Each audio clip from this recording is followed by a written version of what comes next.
तो चलिए आज भारत की उस छिपी हुई कहानी की परतों को खोलते हैं जो यूएपीज यानी अनआइडेंटिफाइड एरियल फिनोमेना से जुड़ी है।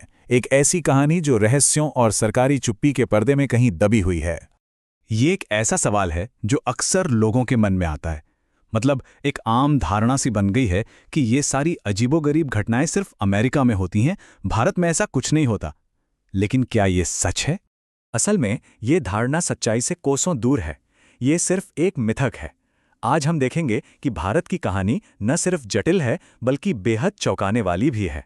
तो चलिए सीधे सबूतों पर आते हैं। भारत का आकाश दशकों से ऐसी अजीबोगरीब घटनाओं का गवाह रहा है जिन्हें आज तक कोई ठीक से समझा नहीं पाया है। और देखिए, ये कोई नई बात नहीं है। 1951 में दिल्ली के ऊपर एक सिगार के आकार की चीज देखी गई थी। फिर 2004 में इसरो के वैज्ञानिकों का सामना एक अजीब वस्तु से हुआ।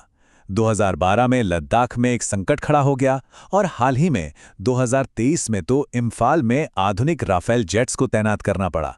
मतलब भारत का इतिहास ऐसी घटनाओं से भरा पड़ा है। इन सब में से एक केस ऐसा है जिसे वैज्ञानिक रूप से भारत का गोल्ड स्टैंडर्ड यूएपी केस माना जाता है। यह है 2004 की समुद्र टापू विसंगति। और यह केस इसलिए इतना खास है क्योंकि इसके गवाह कोई आम लोग नहीं बल्कि इसरो के वैज्ञानिक थे। जरा सोचिए, इसरो के 5 सीनियर वैज्ञानिकों ने अपनी आंखों से एक 4 फुट की रोबोट जैसी चीज देखी। वो हवा में तैर रही थी, हवा के बहाव के बिल्कुल खिलाफ एक सीधी ढलान से नीचे उतरी और फिर पलक झपकते ही सीधे आसमान में गायब हो गई। ये भौतिकी के किसी भी नियम में फिट नहीं बैठता। और इससे बड़ा सबूत और क्या हो सकता है?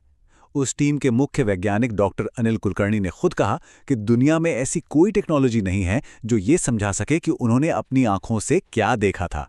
ये बयान अपने आप में इस घटना को एक असाधारण विश्वसनीयता देता है। एक रोबोट जैसी चीज जो फिजिक्स के नियमों को तोड़ दे, ये सुनने में किसी साइंस फिक्शन फिल्म जैसा लगता है ना? लेकिन क्या हो अगर ये कहा जाए कि भारत के लिए ये विचार हजारों साल पुराना है? यहीं पर कहानी एक बहुत ही दिलचस्प मोड़ लेते हैं।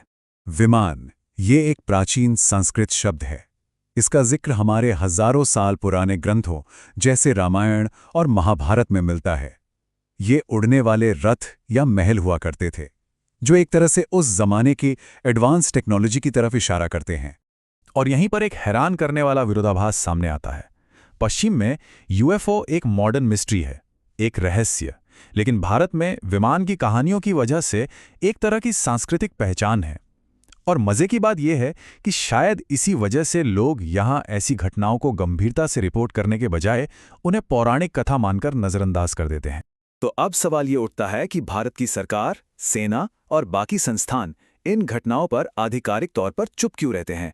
इसके पीछे एक सोची समझी नीति है। देखिए, भारत की स्थिति बहुत अलग है। पाकिस्तान और चीन के साथ हमारी सीमाएं हमेशा संवेदनशील रहती हैं। इसलिए जब भी आसमान में कोई अज्ञात उड़ने वाली वस्तु दिखती है तो पहली सोच यही होती है कि ये दुश्मन का कोई ड्रोन या मिसाइल तो नहीं। और इस खतरा पहले फिल्टर के चक्कर में असली विसंगति को अक्सर नजरअंदाज कर दिया जाता है। और ये घटनाएं कोई इक्का दुक्का नहीं है। 2012 में सिर्फ कुछ ही महीनों के अंदर लद्दाख में सीमा पुलिस ने 100 से ज्यादा बार अज्ञात चमकदार वस्तुओं को देखने की रिपोर्ट दी। 100 से ज्यादा। लेकिन यहां सबसे चौंकाने वाली बात क्या थी? सैनिक अपनी आंखों से चमकते हुए पीले गोले देख रहे थे, लेकिन देश के सबसे एडवांस्ड रडार सिस्टम पर कुछ भी नहीं था। बिल्कुल सन्नाटा। इसका मतलब साफ था, या तो ये चीजें किसी धातु की नहीं बनी थी या फिर उनके पास ऐसी स्टेल्थ टेक्नोलॉजी थी जिसके बारे में हम जानते तक नहीं। सरकार ने आधिकारिक तौर पर क्या कहा कि सैनिक बृहस्पति और शुक्र ग्रहों को देख रहे थे, लेकिन ये सेना के अपने ऑपरेशनल डेटा से बिल्कुल मेल नहीं खाता था, जिसमें साफ था कि ये वस्तुएं रडार से बच रही थीं और भारतीय ड्रोन्स की पहुंच से बहुत ऊपर थीं। तो चलिए अब सीधे आज के दौर की एक हालिया घटना पर आते हैं जो ये दिखाती है कि अब शायद सेना की प्रतिक्रिया में एक बहुत बड़ा बदलाव आ रहा है। नवंबर 2023 में इम्फाल हवाई अड्डे के ठीक ऊपर एक यूएपी देखा गया, जिसके बाद एयरपोर्ट को घंटों तक बंद कर दिया गया, फ्लाइट्स को डाइवर्ट किया गया और इस बार भारतीय वायुसेना ने भारत के सबसे उन्नत लड़ाकू विमानों 2 राफेल जेट्स को उसे रोकने के लिए भेजा। लेकिन नतीजा वही, वह वस्तु बिना कोई सुराग छोड़े गायब हो गई। तो इस सब का मतलब क्या है और ये इतना जरूरी क्यों है? इसका सीधा सा मतलब ये है कि भारत एक बड़े राष्ट्रीय सुरक्षा के मुद्दे को नज़रअंदाज कर रहा है। इस आधिकारिक चुप्पी का नतीजा ये है कि इन घटनाओं की जांच के लिए हमारे पास कोई सेंट्रल एजेंसी ही नहीं है। पायलट और सैनिक ऐसी कोई भी चीज़ रिपोर्ट करने से कतराते हैं और इस चक्कर में हम अपनी ही हवाई सुरक्षा से जुड़ा वो कीमती डेटा खो रहे हैं जिसका विश्लेषण होना चाहिए।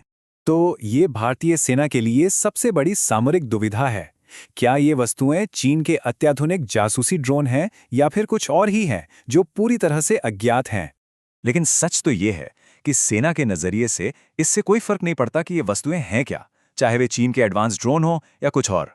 असलियत ये है कि वे हमारे हवाई क्षेत्र में बिना रोक-टोक, बिना पता लगे घुसपैठ कर रही हैं और ये एक बहुत बड़ी सुरक्षा चूक है।